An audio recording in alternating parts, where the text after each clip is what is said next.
Hyrule Warriors always felt like a one-of-a-kind event. How could it not be when so much fan service was crammed into the game through DLC and enhanced ports? There was simply no way for them to top the sheer number of characters ranging from Skull Kid to Marin to create one of the best examples of Zelda fan service I've ever seen.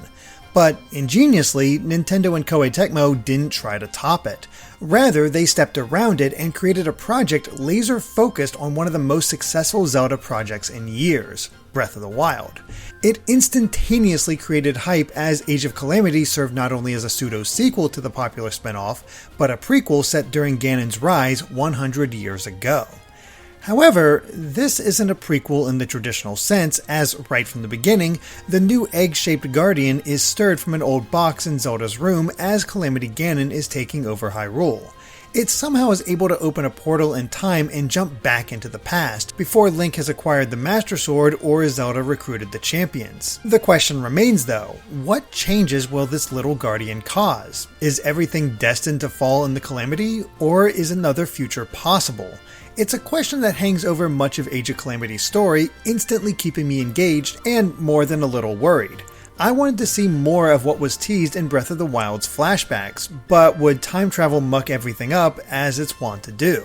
Thankfully, that wasn't the case, at least for me. I found myself sucked into the narrative and simply enjoying the extra time I had with the characters I only got a taste of in Breath of the Wild.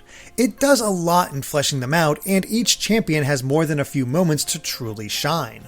But Zelda is the star here, displaying more of the pressure that's upon her and the self-doubt that plagues her mind. Age of Calamity doesn't recontextualize any of the flashbacks from Breath of the Wild, instead showing moments around them that can be easily filled in. Zelda may be less moody, but her stalwart nature really shines through. By the end, I was completely invested in what would happen next and left satisfied. I'm not sure if it's as effective to those who haven't played Breath of the Wild, though I suspect that most people playing this were already fans. Fortunately for them, Age of Calamity does mostly feel like Breath of the Wild, just recontextualized as a warrior-style game. And like the original Hyrule Warriors, it features levels filled to the brim with enemies where certain tasks have to be met, like capturing bases, defeating particular enemies, or escorting a character safely to a specific point. Every character has access to light and heavy attacks, and deciding when to use the heavy hit determines what kind of finisher you'll perform. What form they take is different for each character, meaning it's simple to switch between the roster while introducing variety in how that character acts specifically. Age of Calamity also makes use of the weak point gauge that appears whenever a strong opponent is left open. Once it's drained with continual hits, a special attack can be performed that significantly drains their health. The basics are there, but it's the elements from Breath of the Wild that make it feel so different. For example, the weak point gauge in the original Hyrule Warriors only appeared at certain times, but with this sequel, specific actions can be taken to help draw it out. Fighting the different element Wizrobes rewards the player with a rod of that type, which can be a massive boon in the right conditions, as using fire against ice enemies or ice against fire enemies makes the gauge crumble, draining faster with each subsequent strike. And the same applies to using electricity or ice against enemies in the water. That's only one method though, as striking an enemy in the head can also deplete the gauge at any time, a nod to the headshots of Breath of the Wild. But the biggest help comes from the Sheikah Slate that every character has access to. Bombs, Stasis, Magnesis, and Cryonis are all there, and the game indicates which one will disrupt an incoming enemy attack and leave them open. Cryonis against charging enemies, bombs against shields, and so forth. It would feel a little standard, except each character has a completely different way of using those tools. As an example, Link tosses bombs one after another, while Mipha makes them rain from the sky. It's a nice touch that helps each character stand out. Another satisfying element to these large enemy encounters are the last-minute dodges that can then lead into a flurry rush, unleashing an entire combo against the enemy. It's incredibly rewarding, especially in the midst of tons of huge enemies all vying to take you down at once. Even the deflect technique is here for characters with shields like Urbosa or Link. Things like this go a long way in making Age of Calamity feel like it fits in the Hyrule we've come to know and love. That even applies to the map, as everything is centralized there, including the story missions, side quests, character upgrades, and shops. There really isn't a menu to speak of other than the easy-to-access lists, or even a secondary mode like the adventure maps of the original Hyrule Warriors. Instead, all of this content opens up as you progress through the plot, though it can be overwhelming at first. Finishing a mission and seeing icon after icon appear made me balk more than a few times, but in the grand scheme, this is far less complicated than adventure mode. Rather than repeating a level over and over to find gold sculptulas or heart pieces, things are much more streamlined in Age of Calamity. When completing a mission, that's typically all there is to it. There's no need to replay on a different difficulty or fulfill another stipulation at the same time. The only reason to replay missions is to search for hidden Koroks that you may have missed, or trying to earn more materials that will unlock other nodes on the map. You see, like Breath of the Wild, Age of Calamity doesn't bother with heart pieces. Instead, more hearts are earned as a character levels up, or by turning in specified materials listed across the map. This is also how more special bars, expanded combos, new costume pieces for Link, and general upgrades are earned, making it feel far more natural than Hyrule Warriors. I rarely had to think about collecting specific materials unless I was shooting for something in particular, but even then, there were so many side quests that I never had to repeat any to earn what I wanted. At least, I haven't yet.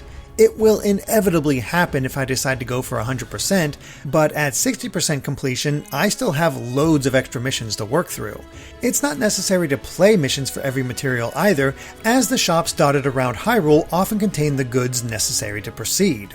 Better yet, there's a way to mark them on the map so you can easily find what you need, whether in a mission or in a shop. It's a lot of content, but it never feels bloated.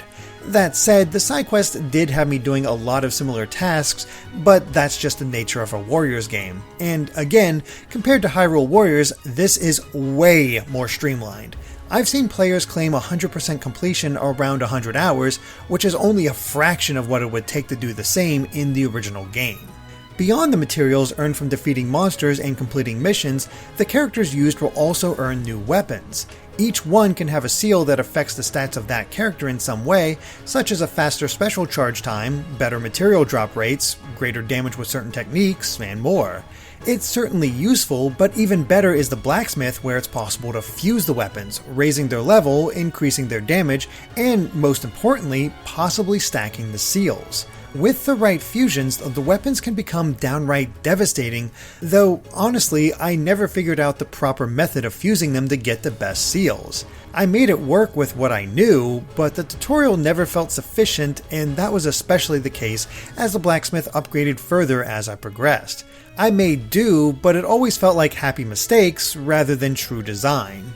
Quite a bit simpler to understand was the cooking, which could be done before any mission if I had the right ingredients. These would increase damage, defense, experience, drop rates, and more, with plenty of opportunities to earn even more recipes through quests and extra nodes. I never felt the need to use them much on normal difficulty, but those wanting a bigger challenge would likely find them a great benefit on a harder one. Speaking of the difficulty, I hardly ever felt overwhelmed by the challenges until the very end, when I was about 15 to 20 levels below what was recommended. Even then, I was able to make it through with only a few retries, which are generous with checkpoints. Veterans may prefer the hard mode in this case, but those moments during Lionel or Hinox confrontations could still get tense. What it all comes down to is that the battle system feels really good. Familiar, yet filled with enough new elements that it doesn't come across as a retread. Mowing down waves of enemies is always a joy, and the sheer variety of monsters is impressive, with every type from Breath of the Wild making an appearance in Age of Calamity. The only real complaint I have is that battles tend to feel less tactical than the original Hyrule Warriors. Rarely do I have to run around defending bases or retaking them from sudden reinforcements. Later story missions do fix this, but most of the game feels lesser in scale. I was shocked to see my kill count rarely reach above 1,000. It's not a bad thing per se, but I was hoping for a little more, especially when the maps are so much more interesting this time around. All of them are lifted from areas in Breath of the Wild, again feeding into that cohesiveness between games, and are so much more organic than the often squarish maps of the original. Of course, if I did want to see hundreds, if not thousands of enemies getting decimated, Age of Calamity does offer the surprising addition of controlling the 4 divine beasts at different points. Like the characters themselves, each one handles similarly, but feature elements that make them unique. It's an amazing display of power that I never experienced in a Warriors game before, but it feels more like a novelty than anything too meaningful. It makes for a good change of pace, but many of them came across as clunky excursions, and that's exacerbated by the motion control. Aiming with the option Orn was horribly inaccurate and simply made the missions not fun. When I finally gave up and turned motion aiming off, the Divine Beast became much more enjoyable, especially since I wasn't almost dying to a horde of Lionels or Taluses, which just felt ridiculous when I'm in such a hulking, overpowered machine. The game looks quite good on the Switch, but this is very much a personal taste sort of thing. I've made it no secret that I have difficulty telling between 30 and 60 FPS, but I do realize the game stutters during certain big actions. That said, it never lessened my enjoyment of the game. It's just something that's almost expected from a Warriors game at this point. The only major stuttering I ever saw in single player was during the final story level, where I was surrounded by enemies big and small, allies, and unleashed a special that made the game struggle to keep up. Maybe it's just me, but moments like that feel exciting. The action is so intense that the game is literally struggling. That said, don't bother with the co-op. It's playable, but the graphical quality and frame rate are amazingly bad. Beyond the frame rate, the characters all look good, and the levels are pretty much lifted from Breath of the Wild with some added bells and whistles. Each special and weak point attack is visually arresting, with some looking especially brutal. Every cutscene is fully voice acted as well, and it's great to hear the actors have more time to really sink their teeth into the role. I felt much more connected to the cast here than I was ever able to really achieve in Breath of the Wild. But the music is where Age of Calamity truly excels. Rather than the hard rock edge that the original Hyrule Warriors brought, this game features orchestral interpretations and remixes of what was already featured in Breath of the Wild. It comes across as if this would have been the soundtrack of that game had it been a more traditional Zelda adventure. Age of Calamity serves as a solid companion piece to Breath of the Wild. They set out to do two very different things with the same cast of characters, yet they both work in their own ways. There's something inherently fun about fighting through hundreds of creatures and seeing your characters grow stronger. Even after the story is finished, there's something that pulls at me to do it all, as side quests can hide new costumes and characters to unlock. There's a certain satisfaction to seeing the map become more complete. While it does have its shortcomings, none of them held me back from having a good time. In fact, I think this is a stronger overall package than the original Hyrule Warriors. It certainly respects your time way more. Thank you for watching. If you enjoyed this review, please consider supporting us on Patreon at patreon.com/gvgaming so we can create more videos like this in the future. All of your support truly means the world, so be sure to hit that subscribe button and we'll catch you on Good Vibes Gaming next time. Bye!